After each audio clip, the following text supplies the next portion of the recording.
Pourquoi je fais cette banderole? Pourquoi je donne tout le temps à la France? Si j'étais juste un excité qui déteste Macron, ça n'aurait aucun sens.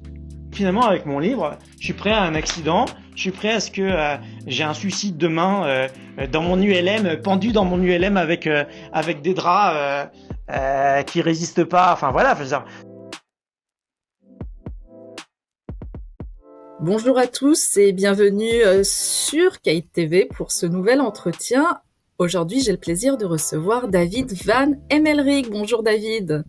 Bonjour Kate, merci de m'avoir invité. Avec grand plaisir. Je rappelle que vous êtes polytechnicien reconverti en résistant et militant pour la démocratie. On vous connaît surtout parce que vous êtes le pilote de cette ULM qui fait voler cette fameuse banderole destitution. Et vous êtes surtout ici pour nous parler de votre dernier livre qui s'intitule, livre, vous l'appelez plutôt, vous le nommez Carnet de voyage, qui s'intitule Les ailes de la libération, avec en couverture un dessin qu'un ami, je crois, vous a fait, d'autant plus symbolique d'ailleurs, qui rappelle le titre de ce livre.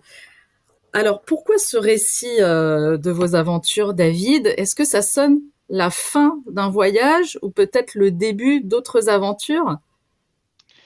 Alors en fait, ça fait quand même une dizaine d'années que j'ai quitté une carrière classique de polytechnicien, que j'ai acheté cette ULM pour encourager les Français à renverser le régime. Faut appeler ça un chat.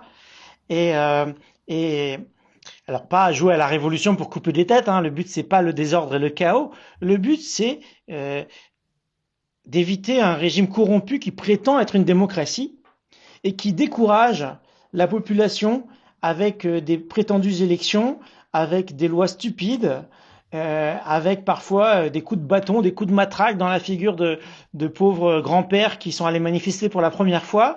Et donc, face à ce découragement, la banderole derrière mon petit ULM est apparue comme un signe d'espoir directement dans le ciel. Donc c'est toujours assez fort et symbolique.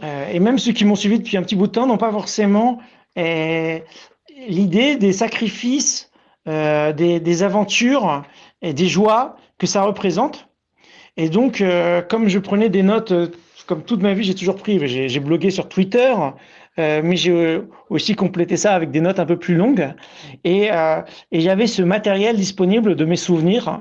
Mais le réel objectif, en partageant ces aventures, c'est de démultiplier l'effet de la banderole et d'encourager les résistants. Moi, ce qui m'a le plus touché, c'est quand une des membres du mouvement à qui j'avais fait lire une version bien avant la version finale, j'ai dit pour qu'elle me donne son avis, elle me dit écoute, je l'ai lu d'une traite et moi ça m'a beaucoup encouragé. Alors que pourtant elle me suivait, elle savait ce que je traverse. Et elle me dit oui, mais la manière dont tu l'écris, ça m'a beaucoup encouragé. Donc voilà, je cherche pas à dire passez votre brevet de pilote, rejoignez-moi dans les airs. Non, mais je tiens ma place de résistant. Je le fais avec des sacrifices qui sont les miens. D'autres personnes qui ont peut-être été des soignants suspendus ont dû sacrifier beaucoup aussi. Euh, Chaque résistant est appelé à tenir sa position et le régime essaie de le décourager. Alors voilà, en partageant mon récit, j'espère on continue d'encourager encore plus de résistants. Alors, Alors j'ai dit, vous l'appelez un carnet de voyage, effectivement, parce qu'il y a des dates. Il y a des dates des fois qui se suivent. D'ailleurs, on suit votre parcours l'été, mais par contre, vous n'avez pas mis l'année. Alors moi, je me suis interrogée. Vous parliez surtout de l'été 2024 ou c'était l'été 2023? Voilà, moi je me suis interrogée parce on a le mois de juillet, on a le mois d'août, mais alors c'est quelle année? tiens, c'est très rigolo. Si on refait un tirage, peut-être que je mettrai à quelque part une mention que c'était fait l'été dernier, quoi, l'été de. L'été dernier? Non. Oui, moi par déduction, forcément, c'est ce que je me suis dit.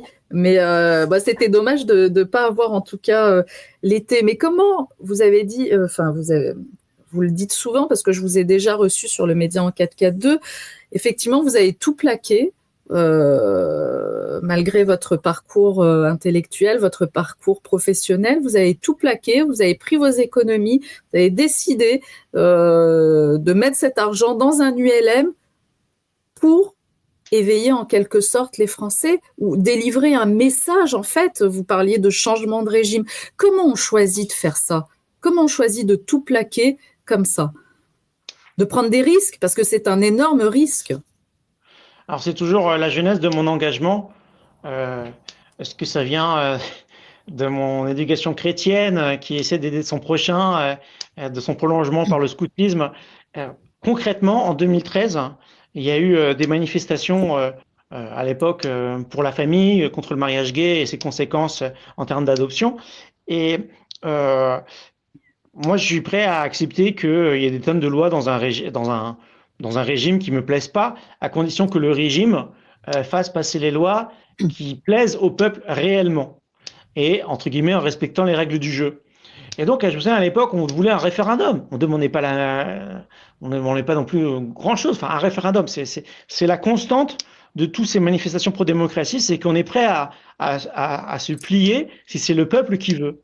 Mais si c'est un groupe d'oligarques qui imposent leur volonté en choisissant un président, pas forcément complètement pantin, mais qui est quand même sélectionné par ces oligarques, et qu'ensuite les lois sont passées dans un simulacre de démocratie avec des simulacres de débat et qu'à la fin, si le peuple proteste, la seule réponse, c'est de matraquer et de gazer, la répression policière en France est absolument sans vergogne. Et il faut faire la part des choses, c'est-à-dire que en général, je tempère en félicitant la vocation initiale des policiers. La vocation initiale des policiers est extrêmement bonne, vouloir servir la nation, mais concrètement, ensuite, ils sont achetés par le régime, et le jour où il faut aller frapper du manifestant les yeux fermés, ils le font. Et voilà, donc c'est cette réalisation que les règles du jeu en France ne sont pas celles d'une démocratie qui font que ensuite, qu'est-ce qu'on fait? Vous parliez tout à l'heure de cette envie de demander un référendum, comme vous évoquiez le mariage pour tous. N'oublions pas quand même que le référendum, on l'a eu en 2005 et que la voix des Français n'a pas été entendue sous Sarkozy. Donc là, vous parliez de 2013, mais déjà en 2005, on voit bien qu'il y a eu quand même on va dire que l'avis des Français, même démocratiquement par la voie démocratique, n'a jamais été entendu. Et là, on est en 2025, voilà, c'est de pire en pire. Enfin, c'est le principe quand même de la politique que ça s'inscrit dans le temps et qu'aucune solution n'est éternelle. Et c'est comme ça que le régime en France, qui veut se débarrasser parfois probablement de Nouméa, fait des référendums en espérant que le prochain aille dans le sens qui les intéresse. Et c'est possible dans n'importe quel domaine de loi. Le régime, surtout qu'ils ont un des gros problèmes, c'est qu'ils ont toutes les télévisions, que les gens qui allument la télévision et écoutent benoîtement, au final, la bonne parole prêchée par un groupe d'oligarques qui ont les mêmes opinions, qui sélectionnent les journalistes. Un journaliste qui veut faire carrière, il sait qu'il faut qu'il ait les mêmes opinions que les oligarques. Et voilà, donc c'est un filtre sur les opinions. Et quand bien même un résistant serait invité, c'est pour le ridiculiser. Et si un opposant est invité, c'est aussi pour que le journaliste détruise ses idées. Mais ces référendums qui seraient bafoués, non. Dans l'absolu, un référendum, c'est toujours bien.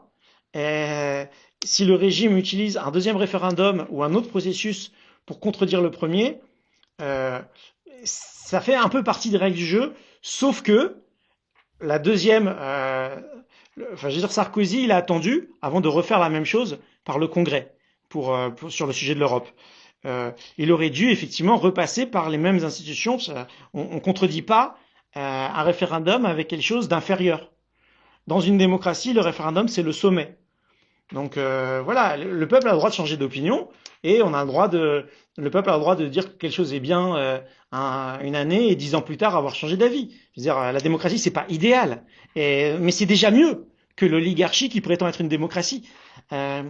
Et ces imperfections de la démocratie, quelque part, il faut les accepter parce qu'on est adulte et qu'on doit respecter les opinions des autres. C'est comme ça que je le vis. En fait, si vous voulez, il y a 2 jours, j'ai dit que Enfin, j'avais les une accepter grande nouvelle. jusqu'à un point, pardon, les accepter jusqu'à un point, puisqu'aujourd'hui, quand même, votre message, le message qui est très fort, c'est quand même d'appeler à la destitution de notre président actuel. Alors, le problème, c'est que de manière démocratique, bah, on voit bien que les politiques ne suivent pas, même s'il y a eu à un moment donné l'année dernière, je pense que c'était l'année dernière d'ailleurs, il y a eu un petit espoir. D'ailleurs, vous le racontez dans ce carnet de voyage. Mais on voit bien qu'on n'est pas soutenu par les politiques, quel que soit leur bord finalement, et que ça n'arrivera peut-être pas. Je sais pas. Est-ce que vous avez cet espoir-là que ça arrive?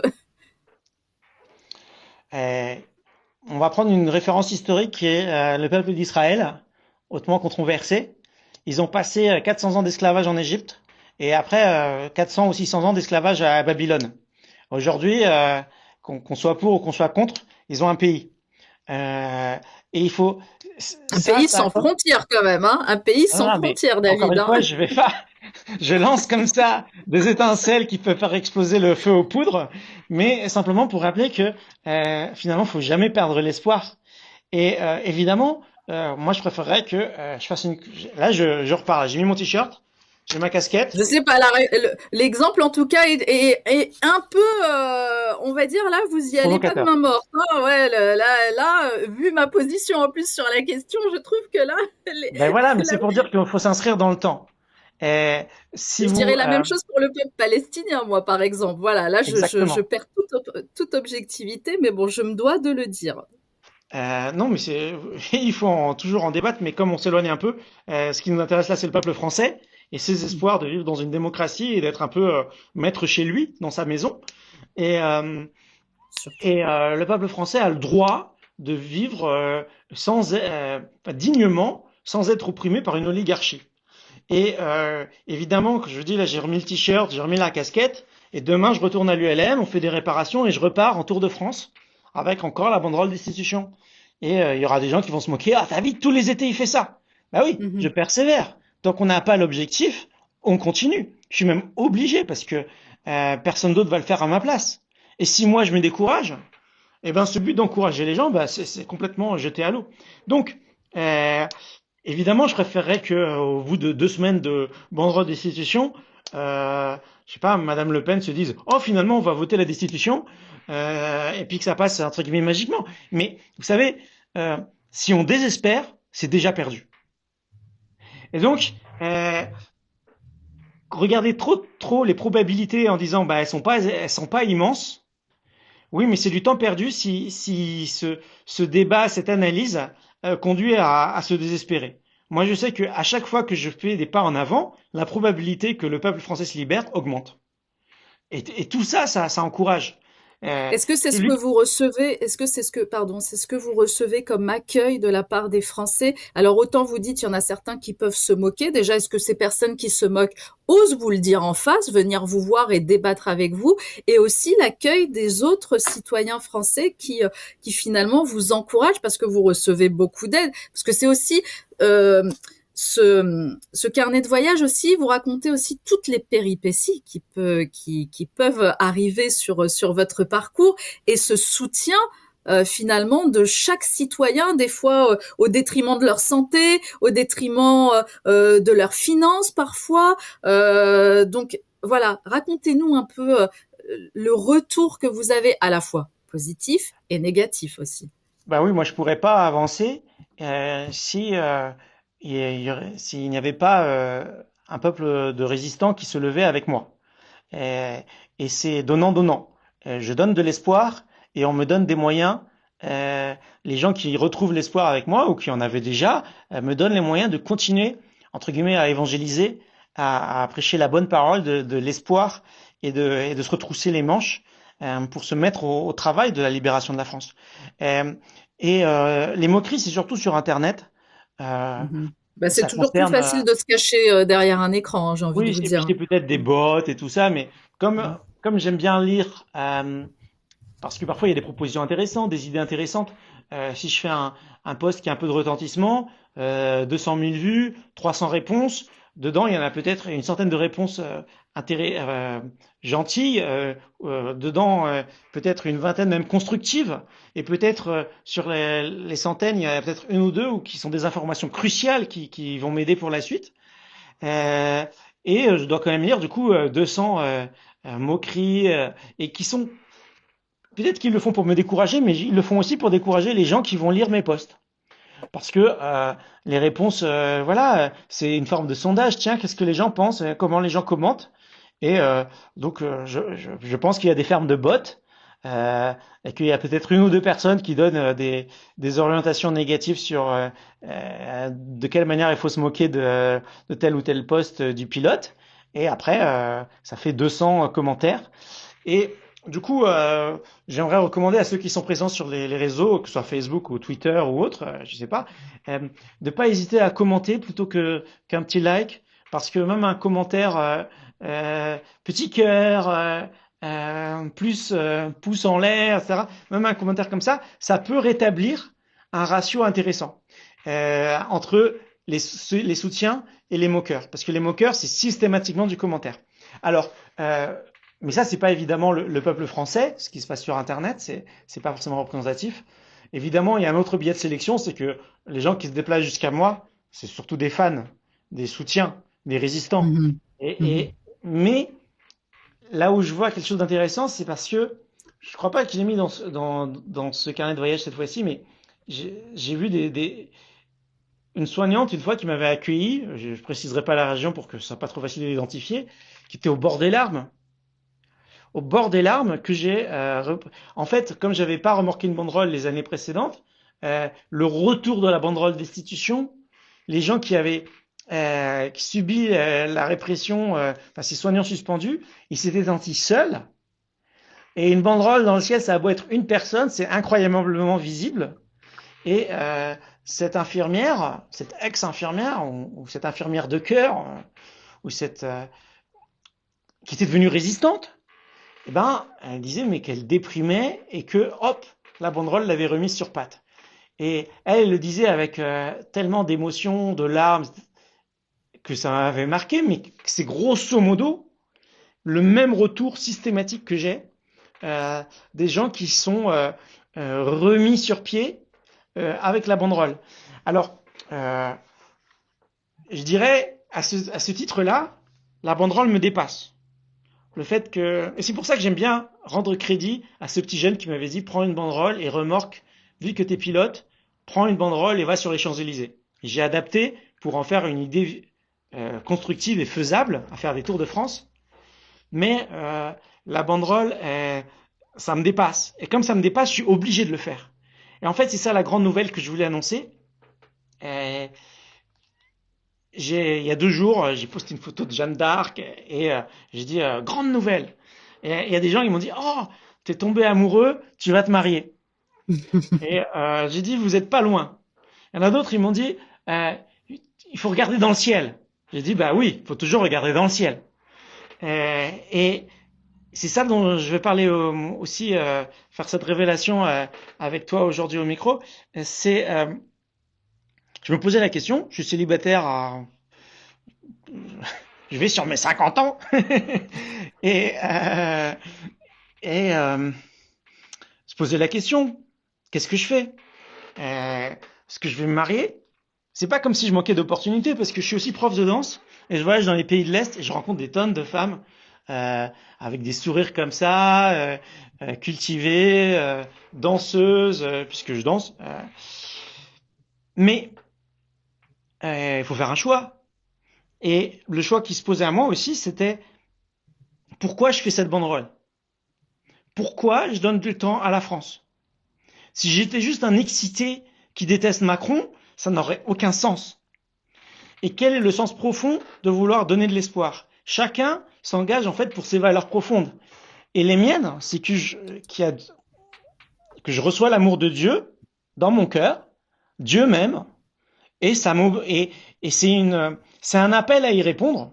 Comment j'y réponds? Bah, je peux aller à la messe, je peux faire des bisous aux gens, je peux prier. Oui, bah moi j'y réponds jusqu'à présent avec ma banderole.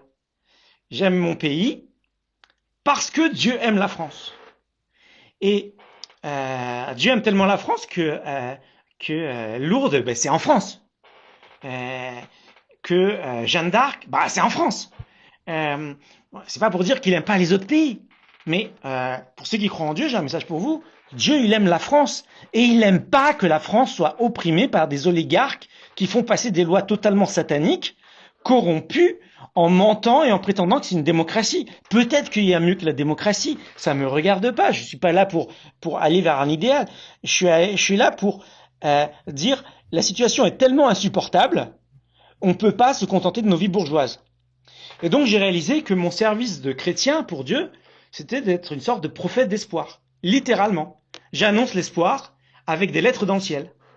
Et c'est un mot de combat, destitution. C'est le mot le plus court qu'il peut dire en dehors de révolution. Mais révolution, c'est en France, avec le contexte, on pense qu'il faut couper des têtes. Alors qu'ici, sur mon t-shirt, c'est marqué article 68 de la destitution. Peut-être que c'est pas comme ça qu'on l'aura. Mais le fait que c'est dans la Constitution, c'est censé rassurer. On peut faire des révolutions, théoriquement, simplement en foutant la pression sur les députés.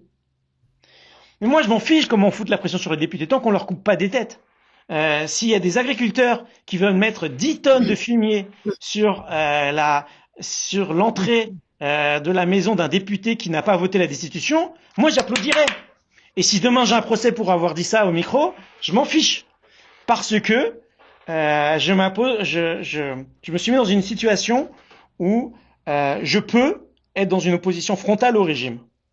Et je suis prêt à en supporter les conséquences. C'est ce que j'explique finalement avec mon livre. Je suis prêt à un accident. Je suis prêt à ce que j'ai un suicide demain dans mon ULM, pendu dans mon ULM avec des draps qui résistent pas. Enfin voilà. Je veux dire, si un jour. Alors justement, en ce moment, vous avez dû voir cette vague là de. Moi, j'avais tweeté la vague de campagne de non suicidaires. Là, en ce moment, tout le monde annonce je suis non suicidaire, je suis non suicidaire. Est-ce que et là vous en parlez, ce qui signifie que vous aussi vous êtes menacé peut-être. Alors vous racontez que vous êtes suivi, que vous avez été arrêté, qu'on essaye de vous enlever votre banderole et tout, mais vous avez peur de ça justement, qu'il y ait un suicide annoncé à votre rencontre? Non, mais que je comptabilise le risque comme potentiel et que j'ai peur, c'est deux choses différentes. J'ai plus peur d'un accident au décollage de mon ULM que d'un suicide, parce qu'un accident, ça pourrait être aussi ma propre bêtise. Donc, je dois m'autoriser cette peur pour être paranoïaque et bien vérifier que je fais tout très bien. En ce qui concerne un suicide contre mon gré, entre guillemets, c'est vrai qu'on peut facilement organiser un sabotage de mon ULM et que me faire disparaître, c'est pas très compliqué. Mais le régime en face, il veut décourager la population et donner des martyrs à la population. Ils savent très bien que c'est un jeu dangereux. Quand ils le font, c'est soit qu'ils commencent à devenir très stupides, soit qu'il ne faut pas non plus croire que le camp d'en face de l'oligarchie est complètement monolithique. Faut pas croire qu'ils s'organisent des conférences entre eux pour opprimer le peuple. Non, ils ont des intérêts convergents pour se maintenir au pouvoir, mais ils se détestent peut-être entre eux. Donc il peut y avoir des sous-groupes dans le camp de l'oligarchie qui décident que telle personne il le déteste et qu'il est temps de le faire partir. En ce qui me concerne, je suis prêt à partir. Je ne veux pas partir, je veux continuer à me battre. Mais si la Providence accepte de me laisser partir par le fait des crimes du camp d'en face, eh ben, je suis prêt. Parce que ça veut dire aussi qu'il y aurait des conséquences potentiellement positives à être martyr. Mais moi, je dois pas. Vous savez, je suis prêt à passer 2 ans en prison, mais je vais pas dire que j'ai envie de le faire. Donc, si vous voulez, à chaque fois que je vais me reposer, je pars dans des pays d'Europe de l'Est, je pratique des langues, je donne des cours de danse, j'ai une deuxième vie complètement à l'opposé de ma vie de résistant. Ça s'est passé parce que, en ayant abandonné une carrière de polytechnicien, ça a libéré d'autres choses et de fil en aiguille. Mais du coup, si je vivais mon petit confort, je serais expatrié et je rentrerais plus jamais en France à l'anniversaire de ma mère et c'est tout quoi. et, euh, et, euh, et je reviens euh, parce qu'on a tous un devoir envers le pays euh, dont on a adopté la culture, le pays. Enfin, moi, j'ai quand même du sang français, mais je pense aussi aux gens qui ont adopté la nationalité française avec une grande passion. Euh, Au bout d'un moment, on a reçu et il faut rendre. Et moi, d'ailleurs, j'ai beaucoup reçu, hein. J'ai fait mes études à l'école polytechnique, c'est entièrement subventionné. J'étais cadet, jeune lieutenant, euh, payé pour faire ses études, c'est quand même sympa. Euh, et maintenant, il faut que je rende. Et en fait, comme je vous l'ai dit, ça part de cette envie de rendre aussi à Dieu, parce qu'il me donne cet amour infini. Et donc, je veux rendre aux Français, parce que Dieu me dit, c'est comme ça que tu sers. Et la grande nouvelle, parce qu'on n'en est toujours pas venu, c'est que je suis aussi prêt maintenant à aller au séminaire. Mais j'ai pas décidé. La grande nouvelle, c'est que je suis prêt et que je vais, en attendant, parce que il y a du pour et du contre, et je voulais en parler avec tous ceux qui me soutiennent. Si je devenais prêtre, ce serait dans une hiérarchie ecclésiastique. Ça ferait peut-être sûrement du bien à tous les gens qu'on confesse et à qui on distribue, avec qui on célèbre la messe. Mais dans le cadre d'une hiérarchie ecclésiastique, il y a un évêque qui va dire ce que je fais ou ce que je fais pas. Et Effectivement. qui se baladerait avec une banderole d'institution si je suis prêtre? Peut-être l'évêque dit, écoute, maintenant tu fais partie de l'Église, alors et même une banderole de l'amour de Dieu, l'évêque pourrait concrètement dire oui, non. Donc là, ça c'est ça mon discernement principal. Où est-ce que j'apporte le plus de bien? Comment j'apporte le plus de bien, y compris à mon pays, la France, et compte tenu de mon passé, de mon expérience et de mes savoir-faire. Et jusqu'à présent, comme j'ai pas complètement résolu la question, je me suis dit, mais ça mange pas de pain de se former, de devenir meilleur. Et donc, à peine j'avais commencé à faire cette pré-conclusion, j'ai vu la publicité d'un séminaire qui donnait des cours, y compris par correspondance, pour les laïcs. Je dis, bah voilà, je vais commencer. Je vais commencer un cours de philosophie et théologie sur 5 ans. Ça va me prendre du temps. Mais entre guillemets, mes étés seront toujours libres s'il faut encourager les Français avec un ULM. Encore une fois, si demain on libère le pays, j'espère bien me mettre à la retraite de pilote d'ULM. Si vous voulez, dans ce livre-là, j'ai mis aussi quelques images pour que les gens voient un peu ce que je traverse. C'est sûr c'est romantique de voir. Là, c'est un ami prêtre qui change la roue de mon ULM. Lui, il est missionnaire en Chine. Enfin bref, c'est qu'on a les mains dans le cambouis et que, entre guillemets, à mon âge, en tant que polytechnicien, je m'y attendais pas. C'est comme si j'avais voulu monter un restaurant et qu'en fait, à 50 ans, c'est moi sur la mobilette qui vais livrer les pizzas. C'est un peu ça derrière mon travail de résistant, c'est que j'aurais aimé coacher tout un pays à se révolter et qu'au final, je mets les mains dans le cambouis avec des gens qui m'aident parce que moi je suis pas très fort pour ça. Euh, et je passe des heures dans mon ULM avec un ULM qui bouge dans tous les sens. C'est pas agréable. C'est pas agréable. Et une des critiques, c'est David, il se paye des vacances. Non. Si je pouvais, je me paierais des vacances, mais tout sauf ça.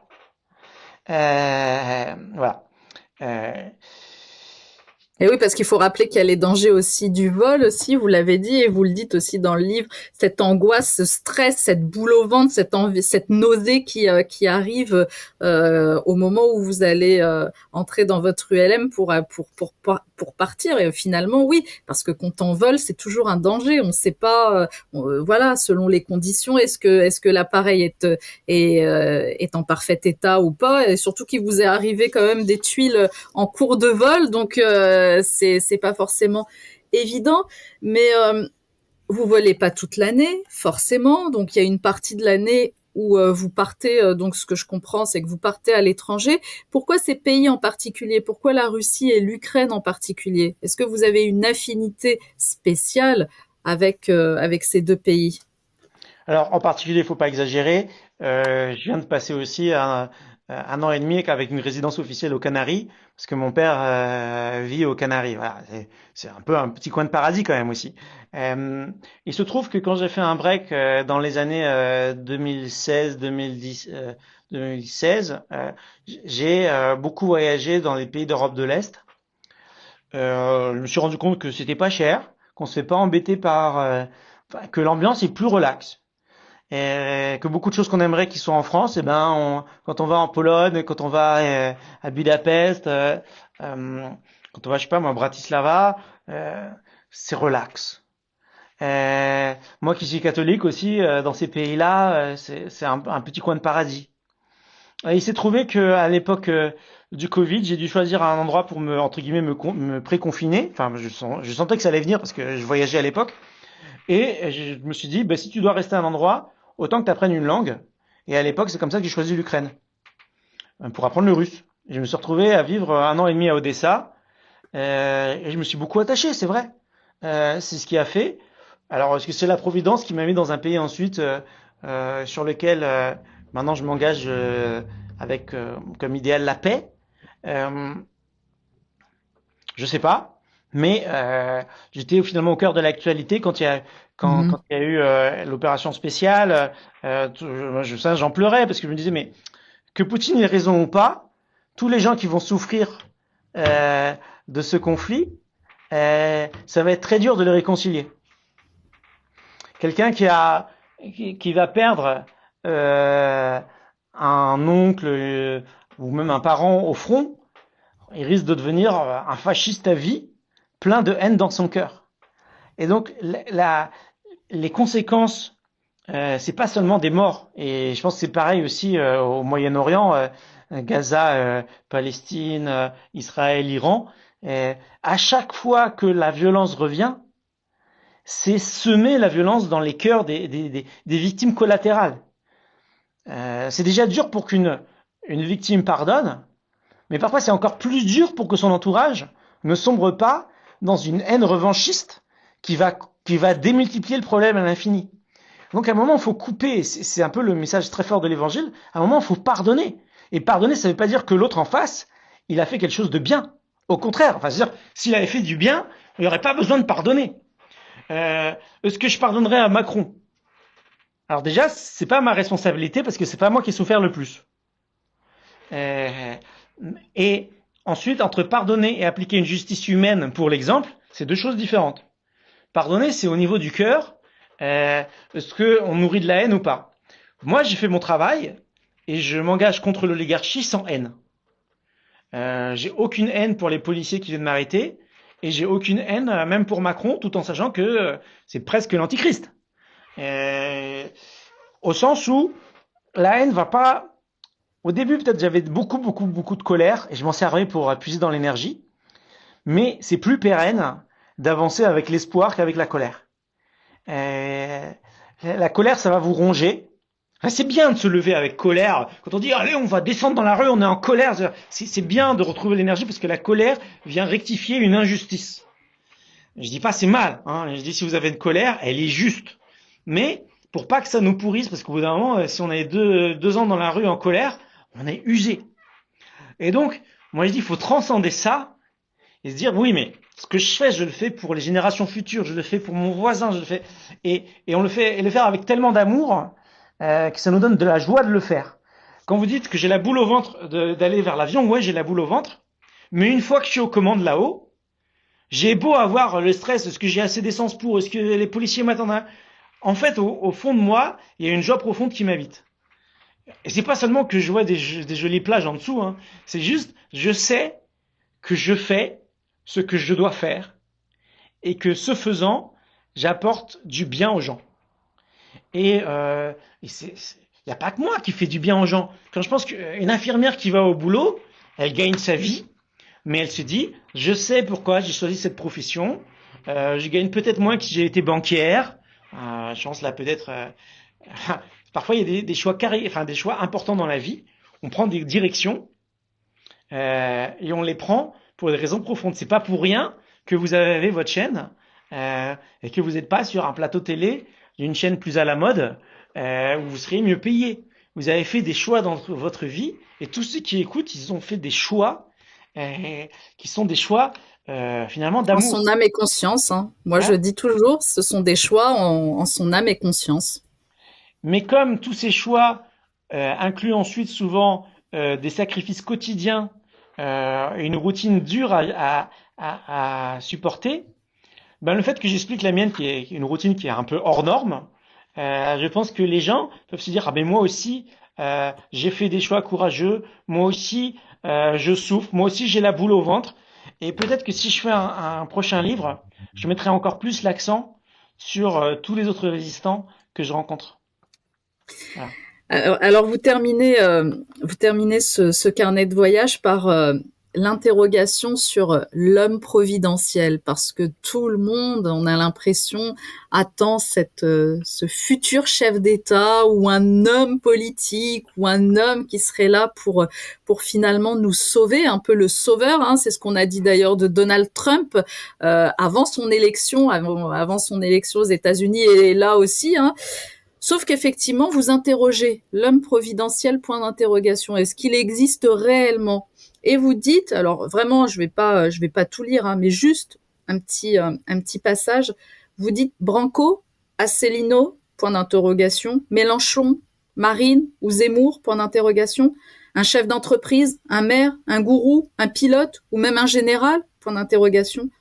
Français résistants, n'attendez pas un homme providentiel. Vous savez, c'est humain d'attendre un homme providentiel, mais tout ce qui est inhumain n'est pas forcément naturellement bon. Et, enfin, ce que je veux dire, c'est que il y a des excès ou des mauvaises orientations d'une soif qui est bonne. La soif d'un sauveur, elle est inscrite dans nos gènes. Hein. Ma vision chrétienne, c'est qu'on a déjà un sauveur. Hein. Il s'appelle Jésus-Christ. Et dans l'histoire de l'humanité, les êtres humains s'engagent assez facilement derrière une personne hors norme qui vient les réveiller, que ce soit Jeanne d'Arc, que ce soit Napoléon, que ce soit De Gaulle, qu'on aime ces personnages ou pas, concrètement, les gens les ont suivis. Si en plus, ils ont des capacités de gestion d'un mouvement, alors en plus de porter l'étendard, eh ben, ils peuvent aussi diriger le mouvement. Et donc c'est assez naturel, surtout avec l'histoire française et tous ces hommes exceptionnels. J'ai pas mentionné Saint-Louis, du Guesclin, La Roche-Jacquelin. Des héros en France, il y en a. Mais à trop vouloir un héros, qu'est-ce qui se passe? D'abord, trop d'espoir peut entraîner des désespoirs. Si on attend que ça tombe du ciel, on fait rien. Et on est encore plus désespéré.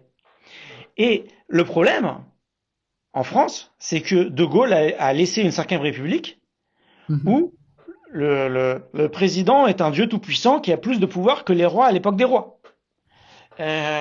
Et comme en plus ça a commencé avec De Gaulle, encore une fois qui n'est pas un saint, mais qui a quand même une personnalité forte, c'est indéniable, eh bien les gens attendent pareil. Ils se disent, ben voilà, c'est pas impossible. Et aujourd'hui, tous les personnages politiques qui rentrent dans cette campagne présidentielle, ils se rêvent tous en De Gaulle. Et j'ai beaucoup d'amitié pour au moins la moitié des gens que j'ai mentionnés dans la liste. Et je suis prêt à dialoguer avec beaucoup d'amitié avec toute personne qui se considère un futur sauveur de la France. Mais moi, j'accorderai ma confiance à personne. Parce que justement, c'est la grande question. Est-ce qu'on peut encore faire confiance aux politiques? Et ça, c'est un peu le discours aussi d'Étienne Chouard qui revendique, lui, depuis plusieurs années, plusieurs décennies, ce fameux RIC, ce fameux référendum d'initiative citoyenne.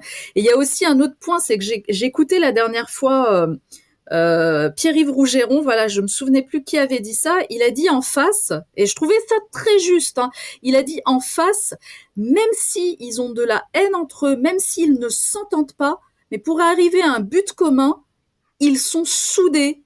Quoi qu'il arrive, ils sont soudés, ils se soudent et ils arrivent à leur but. Nous, malheureusement, entre résistants, entre guillemets, eh ben, il y a plein de fractures. Quand on n'est pas d'accord les uns et les autres, ça va des fois très loin. Il y a des clivages comme ça qui sont qui sont vraiment très agressifs Rationnel. parfois aussi. Ah oui, oui, oui, oui, oui. Et du coup, ça nous dessert. Et quand je l'ai entendu dire ça, c'est au micro de Mike Borowski, ça me revient en fait.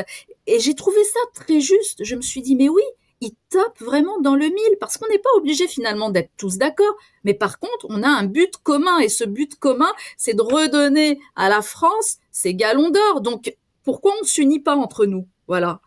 Alors, je peux expliquer pourquoi. Et ensuite, je peux donner la solution. Parce Bien que j'aime bien sûr. donner des solutions. Vous savez, le mal cherche son intérêt, enfin l'égoïsme cherche son intérêt de manière radicale. Et du coup, de manière aussi très rationaliste et très cynique. Et ils vont se tirer des coups de poignard dans le dos entre oligarques. Ils vont se faire, pardonnez-moi, des coups de pute. Mais ils sont d'accord pour opprimer le peuple de manière froide et rationaliste et cynique. Et donc ils trouvent des compromis.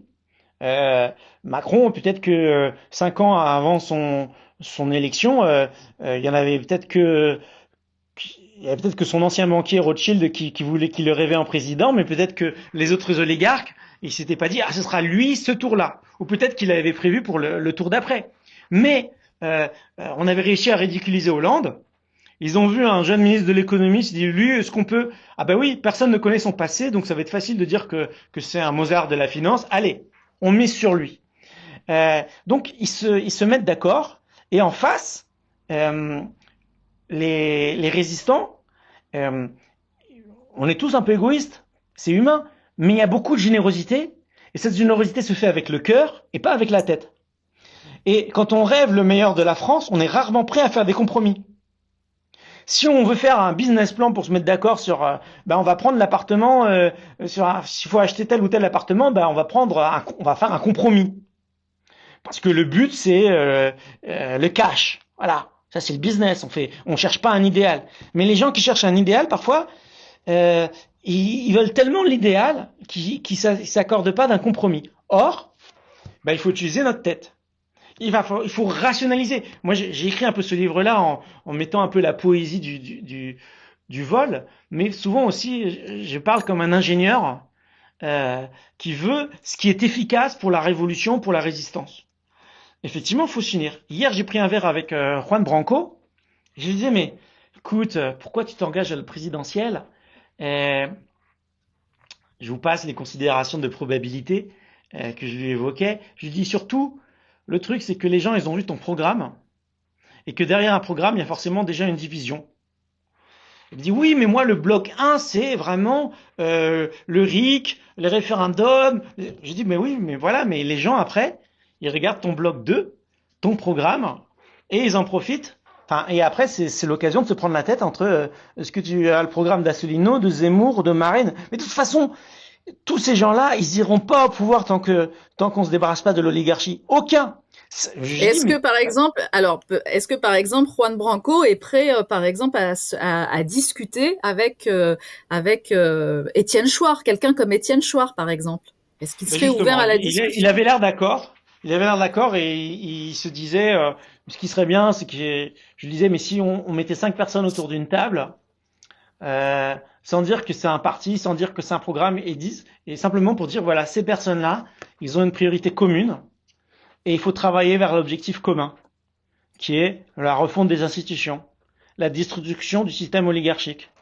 Oui, je Puis pense que redonner confiance, parce qu'on n'a pas forcément confiance. Par exemple, un Juan Branco, est-ce que on peut lui faire confiance aussi? Moi, c'est peut-être la question que je lui poserai. Si un jour il accepte de venir à mon micro, voilà, est-ce qu'on peut lui faire confiance? Mais c'est ça le problème avec les institutions de la Ve République qui imposent comme idéal que la personne qui doit vendre son programme serait aussi celle qui un jour nous dirigerait au jour le jour et qui, puisqu'il faut nettoyer, doit faire le grand nettoyage. Tout ça, ça peut être trois rôles différents. Le penseur qui prépare un programme pour dans 5 ans, c'est un certain type de boulot. Le gars qui explique ses idées au peuple, c'est un autre type de boulot. Le gars qui réalise le grand nettoyage en détruisant l'oligarchie, c'est encore un autre boulot. Et le gars à qui on ferait confiance pour gouverner les affaires de la France au jour le jour, c'est encore un autre boulot. Et justement, le système, c'est un hydre à 10 têtes, parce que ceux qui préparent vraiment le futur, ils se cachent. Derrière, il y a un pantin qui assume le rôle sexy de président. Mais en face, tous les Zemmour et Marine et Branco et Asselineau et tout ça, ils se disent tous du coup il faut que je sois tout. Mais personne ne peut inspirer confiance aux Français pour gérer au jour le jour si sa personnalité c'est de faire la révolution. Et inversement, si la personne inspire confiance pour gérer la France au jour le jour, Il faut quelqu'un de posé, qui accepte les compromis, qui est fort en diplomatie. Bah, cette personne ne sera pas bonne pour faire le ménage. Mm. Euh, donc On a il faut. Dominique de Villepin là en ce moment qui est un peu sur tous les plateaux, qu'on met un peu en avant, donc qui va certainement, en tout cas, on se pose la question, qui va certainement annoncer sa candidature. Est-ce que lui, ça peut être, voilà, il a cette vision gaulienne, bon, il a quand même cette prestance, ce discours, il a un passif aussi, c'est bon, peut-être, on peut Si on voit une personne sur tous interroger, les, hein. si on voit une personne sur tous les plateaux de télé de manière répétée, c'est probablement qu'il a été choisi par l'oligarchie. Et, Alors il est très critiqué aussi, hein. Il est très critiqué. Attention, hein. C'est pas parce qu'on le voit sur les plateaux de télé. Je pense que c'est aussi parce que c'est un ancien premier ministre et il a quand même tout un passif, hein, tout un bagage. Mais il est aussi très très très critiqué, hein, par la droite notamment, par la droite. Moi, j'aime pas commenter la politique française au jour le jour et encore moins les micro-modes de la part des médias, parce que c'est pas mon métier. Que moi, je veux libérer la France. Euh, Qu'en général, en plus, les hommes politiques qui sont invités sur le plateau télé, ils pensent à leur carrière et ils essaient de vendre leur personne en le packageant avec un programme et des idées et en disant c'est moi qui exprime le mieux ces idées, donc choisissez-moi. Mais la personnalité et les idées, c'est deux choses différentes. Et puis un politique peut mentir sur ses idées. Donc tout ça, c'est un grand cirque. C'est pour ça que je ne perds pas de temps à commenter et qu'en général, il faut préconiser la défiance. Vous savez, même si Trump, allez, prenons un exemple historique, pas si vieux que ça, même si Trump avait été, euh, entre guillemets, choisi par Dieu, protégé par... Je dis pas que c'est ça la vérité, ce qui s'est passé, mais c'est un des scénarios. Et la Providence lui a fait tourner la tête pour que la balle effleure le visage. C'est quand même magique. C'est-à-dire, à 1 centimètre près, la moitié du crâne y passait. Et donc, le scénario, comme quoi c'est un coup monté, bah, c'est aussi un scénario possible, mais c'est quand même très dur qu'un gars se dise je tournerai la tête au bon moment et comme ça la balle passera à 1 centimètre. Bon. Euh, donc, tout ça pour dire que euh, si Trump était entre guillemets choisi par Saint-Michel, eh ben, ça ne l'empêche pas d'être un homme et d'être un jour coopté par l'oligarchie américaine, le deep state, les intérêts, je sais pas moi, israéliens, les intérêts du Ouais, lobby surtout par pro-guerre. l'AIPAC, hein. Bon, j'en ai fait une émission il y a pas longtemps d'ailleurs sur ce sujet-là, donc. Et donc, selon la plus grande probabilité, on a encore un exemple historique d'homme providentiel qui a retourné sa veste. Et qu'on soit d'accord avec les diagnostics ou pas, c'est simplement pour illustrer. Mhm. Donc, si vous faites confiance à quelqu'un, c'est la recette pour vous faire arnaquer. Parce que cette personne peut être bien maintenant, et dans un an, vous la remettre à l'envers. C'est ce que j'explique dans le livre. Si vous faites confiance à un homme providentiel, en fait, il ne faut pas lui faire confiance, il faut le tenir par les bourses. Et à tous les sens du terme d'ailleurs. Voilà, le peuple doit rester responsable de sa libération. Des héros vont se lever, et j'aimerais le mettre vraiment un S. Il ne faut pas un homme providentiel, il nous faut des hommes providentiels. Chaque résistant qui se lève est quelque part un homme providentiel pour son entourage. Est-ce que vous pensez que les Français ont encore cette hargne-là de se lever et de se dire, allez, là, on y va pour le futur, pour notre futur, le futur de nos enfants, de nos petits-enfants. Est-ce que au plus profond d'eux-mêmes, chaque citoyen français a encore, va pouvoir trouver ce courage-là de résister et, euh, et de libérer la France, puisque vous appelez à la libération de la France? C'est humain de passer par des hauts et des bas, et quelqu'un qui s'est engagé 2 ans peut passer par une phase de dépression, et j'espère qu'avec la banderole ou avec d'autres personnes qui l'invitent à un apéro d'institution, dans un an il se relève et Là, reprend on le a flambeau. 2 ans, en fait. Si je dis ça, c'est parce qu'en 2027, bah, il y a la prochaine échéance électorale. Donc, et qu'on y croit et qu'on aille voter ou qu'on n'aille pas voter, d'ailleurs. Oui, c'est un rendez-vous du peuple français, qu'on croit que l'élection soit truquée ou pas. C'est un des moments où il faut encore plus se battre. Mais euh, vous me posez la question, est-ce que les Français ont encore la hargne à titre collectif? Euh, le diagnostic, je le tempérais en disant que chacun passe par des étapes.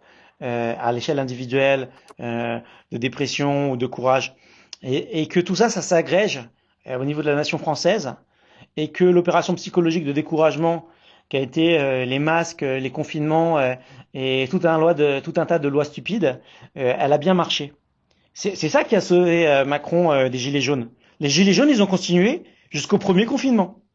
Et, et donc, ces opérations psychologiques de découragement, il faut surtout pas dire, une fois qu'elles ont marché à titre temporaire, bah, c'est définitif, les Français sont découragés maintenant, ad vitam aeternam. Non. Les Français, c'est un peuple particulièrement combatif. Même un De Gaulle peut être découragé en fin de vie et dire, voilà, c'est des veaux, voilà. Enfin, quand même, les Français, c'est un peuple qui régulièrement montre l'exemple au reste de la planète. Et quand je parle des Gilets jaunes dans les pays de l'Est, je dis, mais vous savez, il y a environ 1 million de Français qui sont allés tous les samedis dans la rue pendant plus d'1 an. Quel autre pays est capable de faire ça?